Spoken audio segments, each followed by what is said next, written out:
North Korea, officially known as the Democratic People's Republic of Korea, is one of the most secretive and isolated countries in the world.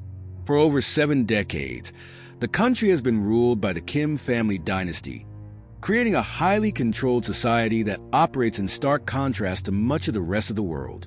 But what is daily life truly like for the average North Korean? Let's explore. Pyongyang, the capital city, is a sprawling metropolis of about 3 million people. To an outsider, it might appear modern and orderly, with wide streets, towering monuments, and clean public spaces. But these meticulously designed areas serve a much deeper purpose than simply providing a pleasant living environment.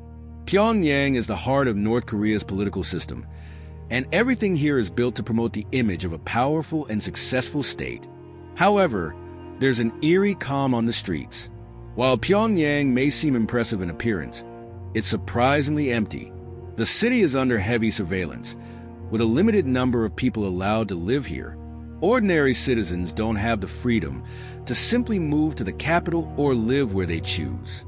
Only the most loyal party members, elites, and those deemed useful to the regime have access to Pyongyang. North Korea is a highly regimented society, with every aspect of life controlled by the ruling regime.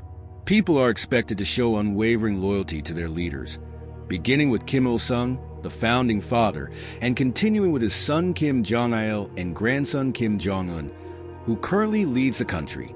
Citizens wear uniforms to signify their allegiance and are constantly reminded of the government's ideology through murals, flags, and propaganda posters. Children in North Korea begin their indoctrination at a young age.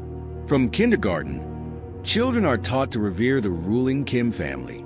The education system is entirely state-controlled, and history lessons focus heavily on the glorification of the regime. Students are taught that the Kim family are the saviors of the nation and the protectors of North Korea's sovereignty against foreign enemies. Textbooks are filled with stories of the family's heroic exploits, and even subjects like math and science are often tied to the country's political narrative. The military plays an essential role in North Korean society, not just in defense, but as a central pillar of the country's identity.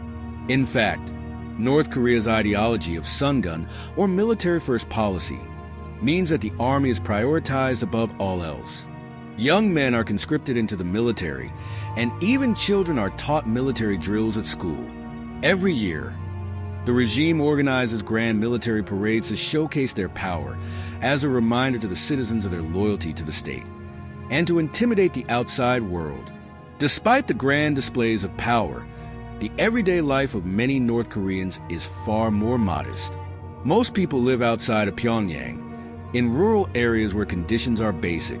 Many North Koreans are assigned to state-run jobs in factories or farms, where work can be grueling and wages low. For most, labor is not just about earning a living. It's about contributing to the state's goals.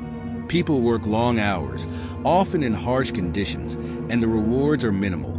Still, the government emphasizes that their work is for the greater good of the country.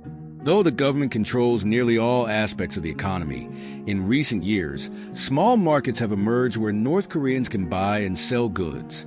These unofficial markets, known as Jangmadang, are vital for the survival of many families, as they offer a limited range of goods that are otherwise unavailable through the state-run distribution system. However, participating in these markets can be dangerous, as it's technically illegal to buy and sell goods without the state's approval.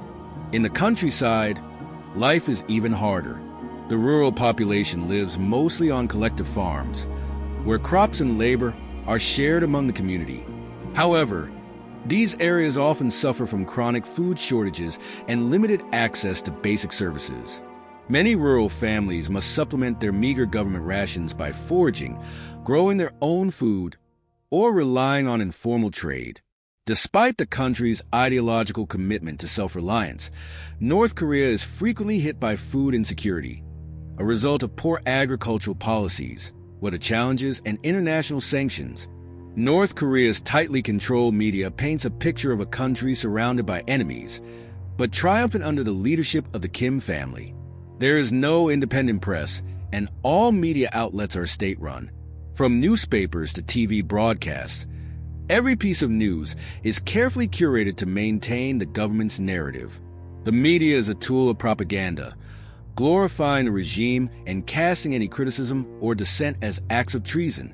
Access to foreign media, such as international news or the internet, is highly restricted and illegal in many cases. Television in North Korea is a powerful tool of influence.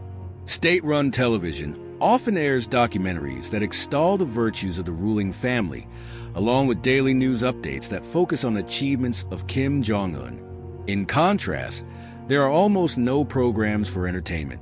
When North Koreans gather in public spaces, it's often to attend mass events or observe state-led celebrations, such as the birthday of Kim Il-sung, the country's founding leader, which is treated like a national holiday. Escaping North Korea is extremely difficult and dangerous. Defectors often have to cross multiple borders, evading detection at every step. Many seek refuge in China or third-party countries, but if caught, they face harsh punishment, including imprisonment, forced labor, or worse. For those who do manage to escape, the road to freedom is long and filled with uncertainty. The regime maintains a strict policy of surveillance, and any form of dissent is severely punished. North Korea's relationship with the outside world is defined by its isolation. The Demilitarized Zone, or DMZ, marks the physical boundary between North and South Korea, a buffer zone that symbolizes a division of the Korean peninsula. It is one of the most heavily fortified borders in the world. On either side, soldiers stand guard, prepared for any escalation, while millions of families remain divided by a decades-long conflict. North Korea remains one of the most closed-off nations in the world, a place where the government controls almost every aspect of life. From the indoctrination of children to the strict surveillance of adults, the country's citizens live under a constant shadow of control and fear. Yet, even in this tightly controlled environment, there are stories of resilience, hope, and dreams of freedom. Thank you for watching this in-depth look into life in North Korea. If you found this video enlightening, please consider liking, commenting, and subscribing for more videos that explore the world's most enigmatic nations.